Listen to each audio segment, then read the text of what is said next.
민식이법이 국회를 통과함에 따라 내년 시행에 들어갈 도내 600여 스쿨존에 대한 실태 점검과 예산 확보가 과제가 되고 있습니다. 추위가 잠시 물러가면 미세먼지가 온다는 이른바 사만삼이가 일상이 되고 한겨울엔 미세먼지 농도가 높아 대비가 필요합니다. 국토부가 주최한 제1회 혁신도시 성과보고회에서 전라북도 사례가 우수평가를 받았지만 실제 체감도와는 동떨어진다는 지적입니다. 안녕하십니까. 전주 MBC 뉴스데스크입니다. 스쿨존의 안전장비를 확충하고 가해 운전자 처벌을 강화하는 민식이법이 우여곡절 끝에 국회를 통과했죠. 시행까지 앞으로 3개월도 남지 않았는데 전라북도는 물론 도민들도 적잖은 과제를 안게 됐습니다. 조수영 기자입니다. 스쿨존 안전시설 설치를 의무화하고 가해 운전자 처벌을 강화하는 민식이법이 국회를 통과했습니다. 선한 영향력이 되어서 앞으로도 다치거나 사망하는 아이들이 없었으면 좋겠습니다.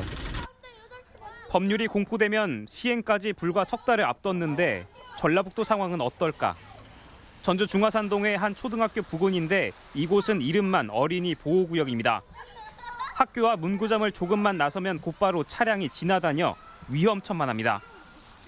안전장비가 미비해 학부모들의 교통지도에 의지하는 형편인데 내년부터는 이곳을 포함한 도내 666개 스쿨존에 신호등과 과속단속 장비가 반드시 설치돼야 합니다.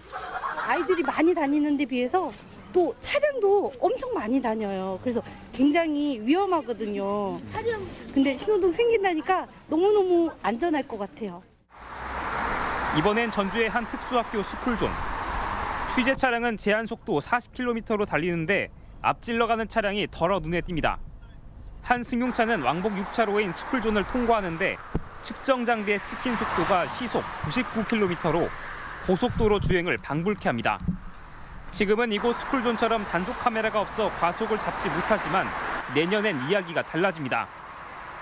일반 도로보다 2배 많은 과태료를 물어야 하는 건 물론 어린이를 다치게 하거나 사망에 이르게 하면 최소 징역형을 선고받을 수 있습니다. 애들은 통제가 안 되더라고요. 그래서 학교 앞에서는 특히나 운전하는 사람이 주의를 하는 수밖에 없을 것 같아요. 발등에 불이 떨어진 전라북도는 어린이 보호구역에 필요한 시설이 뭔지 이달부터 조사에 착수하기로 했습니다. 조사한 데는 한 달 정도 걸린다고 취하다고 하면 한 달 이상이 걸리거든요. 예산 반영받고 그게 또 발주하고 그러면 우리 사회의 성장 통일하기엔 한 어린이의 죽음은 가혹하기만 한데 시행을 코앞에 둔 민식이법은 어린이 안전 기반 시설 확보는 물론 운전자들의 운전 습관에까지 커다란 변혁을 예고하고 있습니다. MBC 뉴스 조수입니다. 요 며칠 새 탁한 공기에 숨쉬기 힘드신 분들 많으셨을 겁니다. 오늘 오후부터 찬바람이 불면서 미세먼지 농도가 옅어지긴 했지만 내년 봄까지는 이런 고농도 미세먼지가 반복될 것으로 보입니다. 김하연 기자가 보도합니다. 출근길 하늘이 온통 뿌였습니다. 추운 날이 가면 미세먼지가 온다는 이른바 사만삼이는 이제 일상이 됐습니다. 눈도 따갑고 목도 따갑고 이렇게 눈 뜨고 있으면 눈이 이렇게 막 아파. 알레르기가 심한데 알레르기 때문에 병원을 찾는 횟수가 더 심해진 것 같고 도내 미세먼지와 초미세먼지 농도가 사흘째 나쁨 수준으로 치솟았습니다. 다만 북서풍이 분 수도권에 비해 전북은 남서풍의 영향이 커 비상저감 조치가 발령되진 않았습니다. 군산과 익산, 부안, 김제 등에서 세제곱미터당 200 마이크로그램 안팎까지 치솟은 미세먼지 농도는 오후 들어 찬바람이 불면서 옅어져 내일부턴 좋음 수준을 회복하겠습니다. 11월 기준 도내 미세먼지와 초미세먼지 농도는 최악의 미세먼지가 기승을 부렸던 지난 겨울에 비해선 다소 양호한 상황. 하지만 고농도 미세먼지의 습격은 이제 시작입니다. 통상 12월부터 이른 봄까지는 미세먼지 농도가 평소보다 15에서 30%가량 높은데 올겨울에도 강추위가 왔다 가면 어김없이 미세먼지가 찾아오는 현상이 반복될 것으로 보입니다. 2024년까지 총 1조 3,173억 원을 투입하여 초미세먼지 농도를 2016년 대비 35% 이상 낮출 계획입니다. 전라북도와 환경청은 고농도 미세먼지 발생 시기에는 차량 2부제 참여나 적정 실내 온도 유지 등이 도움이 될 수 있다고 당부했습니다. MBC 뉴스 김하연입니다. 올 겨울 첫 발표된 한파특보에 따른 대응이 강화됩니다. 전라북도는 완주와 진안, 장수에 한파주의보가 발표됨에 따라 혼자 사는 노인 등 취약계층 4만 5천여 명의 안전 확인을 강화하기로 했습니다. 또 경로당과 복지회관, 주민센터 등 4,900여 시설을 한파 쉼터로 운영하고 버스 승강장 132곳에 방풍시설 등의 한파 저감시설을 추가하기로 했습니다. 전주 충경로를 상시적으로 차 없는 거리로 활용하려는 구상에 제동이 걸렸습니다. 전주시는 충경로의 경우 교통량이 많아 현재와 같은 4개 차로를 유지해야 한다는 전북대학교 산학협력단의 용역 결과를 받아들이기로 했으며 대신 차로의 너비를 줄여 보행 공간을 넓히기로 했습니다. 충경로 재정비는 설계 용역과 예산 확보를 거쳐 이르면 내년 하반기에 추진될 예정입니다. 전라북도가 경북, 대구와 함께 혁신도시 발전 계획을 잘 이행하고 있다는 평가를 받았습니다. 하지만 금융중심지 지정이 무산되고 추가적인 기관 이전도 절실한 상황에서 국토부가 주최한 이번 행사가 자화자찬 아니냐는 지적이 나옵니다. 유룡 기자의 보도입니다. 전주에서 열린 제1회 혁신도시 성과 보고회. 전국의 혁신도시 관계자가 모인 가운데 전북의 우수 사례가 발표됩니다. 농생명 산업 중심답게 전북대를 통해 관련 인력을 양성하고 정읍에 마을 텃밭을 조성했다는 것. 국민연금도 정보통신연구센터를 구축하고 전통술 빚기 등 문화강좌를 개설해 도시에 활력을 줘 좋은 평가를 받았다는 겁니다. 우수 지자체로 우리 전라북도가 선정이 되었다는 것만으로도 저희들은 지금 제대로 길을 가고 있다. 저는 이렇게 보고. 국가균형발전위원장은 행사에 앞서 농촌진흥청 등 혁신도시 7개 공공기관과 협약을 맺고 적극적인 지원도 약속했습니다. 국토부와 우리 위원회도 함께 여러분들이 잘 갈 수 있게 그렇게 힘있게 지원을 하겠다는 약속을 드리면서 하지만 국민연금을 앞세워 추진했던 금융중심지 지정이 지난 4월 무산됐고 기대했던 추가적인 공공기관 이전도 없는 상황. 성과보다는 과제가 많다는 말도 나옵니다. 본격적인 금융도시가 발전하려면 중앙정부와 특히 여당의 적극적 지원이 필요하고 지방정부의 역할도 매우 중요합니다.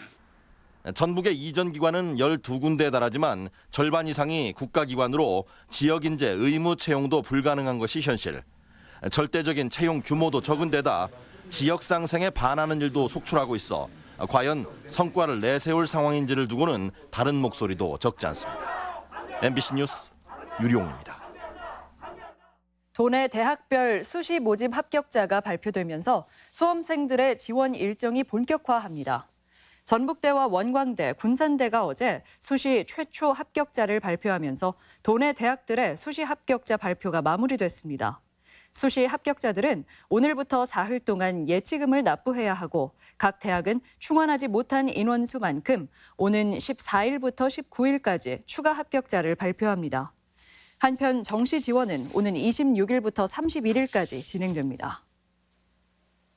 군산해양경찰서가 내년 3월 말까지 김 양식장의 불법 무기산 사용과 유통 행위를 특별 단속하기로 했습니다. 해경은 김 수확이 이루어지는 이 기간에 김 양식장 주변의 순찰 활동을 강화하고 무기산 보관 가능성이 높은 도서 지역 야산이나 창고, 비닐하우스, 컨테이너 등을 점검합니다. 한편 올 들어 김 양식장 무기산 사용과 관련해 단속된 사례는 모두 6건입니다. 국회 파행 속에서도 전북의 내년도 국가 예산이 2년 연속 7조 원을 넘는 성과를 거뒀습니다. 새만금과 상용차, 탄소 등 전북 현안 사업들이 더욱 속도를 내게 됐습니다. 강동엽 기자입니다.